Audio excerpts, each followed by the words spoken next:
మాజీ మంత్రి బుగ్గన రాజేంద్రనాథ్ రెడ్డి మాట్లాడుతున్నారు సోమాజిగూడ ప్రెస్ క్లబ్ లో. ఒకసారి లైవ్ లో చూద్దాం.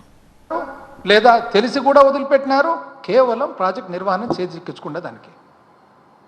ఏం చేసినారు మీరు చేజిక్కించుకున్న తర్వాత?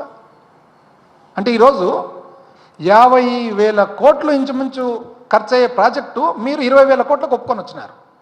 20,000 కోట్ల నుంచి ఈరోజు 50,000 కోట్లకు పెంచినది ఎవరండి? మేము కదా. చదవమంటారు ఎట్లెట్లా పెంచినాం అనేది చెప్తా. ఎట్లా పెంచినాం, ఎంత కష్టపడినాం, మీరు చేసిన తప్పును ఈ సరిదిద్దేదానికి ఎంత కష్టమైనది నేను చెప్తా.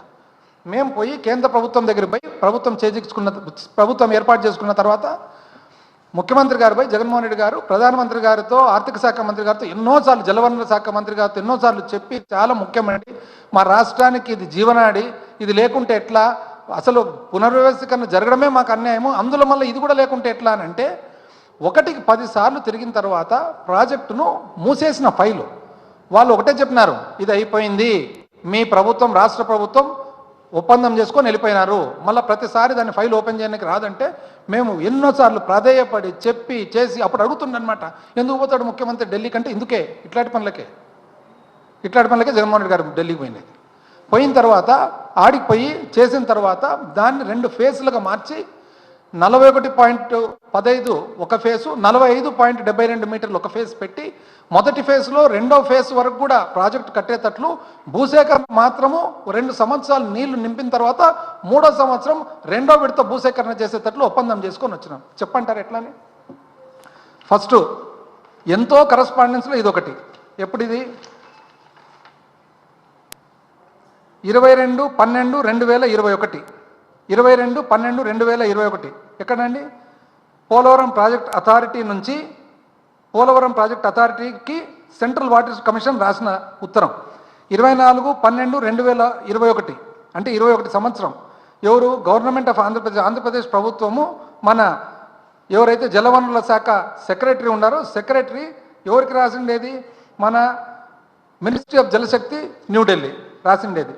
20 నవంబర్ 2021 ఎవరికి రాసిండేది? ఇది జాయింట్ కమిషనర్ జలశక్తికి రాసిండేది ఎవరు? రాసిండేది వచ్చేసి member secretary Polavaram project authority. 11 November 2021 ఇది ఎవరికి రాసిండేది? సెక్రటరీ అంటే మన ఆంధ్రప్రదేశ్ రాష్ట్ర ప్రభుత్వము పోలవరం ప్రాజెక్ట్ అథారిటీకి రాసిన ఉత్తరం. ఇవన్నీ ఏంటివి?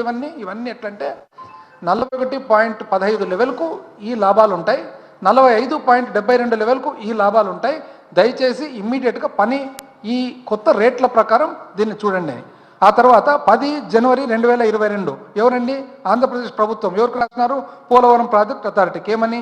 ఇంక్లూజన్ ఆఫ్ వాటర్ కాంపొనెంట్ అంటే వైజాగ్కు సంబంధించిన 7,000 కోట్ల నీటి తాగునీటి ఏదైతే భాగం ఉందో అది శాంక్షన్ ఇవ్వండి, మన వాళ్ళు వదిలిపెట్టుకునేది అంటే 2014-19 వదిలిపెట్టుకునేది. ఆ తర్వాత జనవరి 20, 2022 ఎవరండి ఇది రాసిండేది? సెంట్రల్ వాటర్ కమిషన్కు సిడబ్ల్యూసికి రాసిండేది ఎవరు? రాసిండేది వచ్చేసి మెంబర్ సెక్రటరీ పీపీఏ. దేని గురించి ఇది? 41.15లో లాభాలేమి, 45.72లో లాభాలేమి అని చెప్పి. అదేవిధంగా 17 ఫిబ్రవరి 2022 ఆంధ్రప్రదేశ్ రాష్ట్ర ప్రభుత్వము పోలవరం ప్రాజెక్ట్ అథారిటీకి రాసిండేది సేమ్ అదే. ఇవన్నీ రాసి 10 సార్లు 20 సార్లు తిరిగిన తర్వాత ఒప్పించిన తర్వాత ఫైనల్గా జూన్ 5, 2023లో ఏదైతే అంతకుముందు ప్రభుత్వం 2014 నుంచి 19 ప్రభుత్వము పోలవరం ప్రాజెక్టు వదిలిపెట్టినారో ఇంచుమించు దాన్ని మళ్ళీ ఫైల్ ఓపెన్ చేసేదానికి అప్పుడు కేంద్ర ప్రభుత్వం ముందుకొచ్చి ఈ విధంగా ఈ కొత్త ఏదైతే కొత్త అవసరం ఉందో 41.15 లెవెల్కు 12,911 కోట్లు 12,911 కోట్లు. ఎందుకంటే కొత్త రేట్లకు అదేవిధంగా వైజాగ్కు సంబంధించిన తాగునీటి కాంపొనెంట్ ఏదైతే ఉందో ఇవన్నీ కలిపి ఇది డయాఫ్రామ్ వాళ్ళు అయిన డ్యామేజ్ ఇవన్నీ కలిపి 12,911 కోట్లు ఇచ్చేదానికి ఆమోదం తెలిపిన తర్వాత క్యాబినెట్కి పోయింది. క్యాబినెట్ ఎప్పుడండి పోయిండేది? క్యాబినెట్కి పోయిన దాంట్లో ఇది పిఐబి నోటు. క్యాబినెట్ నోట్ ఎప్పుడు? జనవరి 2024 ఎవరండి ప్రభుత్వం అప్పుడు? జనవరి 2024లో వెరీ క్లియర్గా PIB memorandum revised cost estimate of phase 1 మొదటి ఫేజ్లో ఏమనుంది? దాంట్లో proposal 6 approval of public investment board for additional funding for phase 1 అంటే 12,911 కోట్లు అడిషనల్ ఫండింగ్ కోసం క్యాబినెట్కు పోయే పిఐబి నోటు. దీంట్లో ఏమనుందంటే మొట్టమొదట యాక్చువల్గా 2005-06 రేట్ల ప్రకారము 10,151 కోట్లు ఉంది. ఆ తర్వాత మళ్ళీ 2010-11 రేట్ల ప్రకారం 16,010 కోట్లు ఉంది. అయితే 2017-18 రేట్ల ప్రకారం చూస్తే 47,725 కోట్లు అవసరం ఉంటుంది. ఎందుకంటే భూసేకరణ చట్టం వచ్చింది కాబట్టి ఇవన్నీ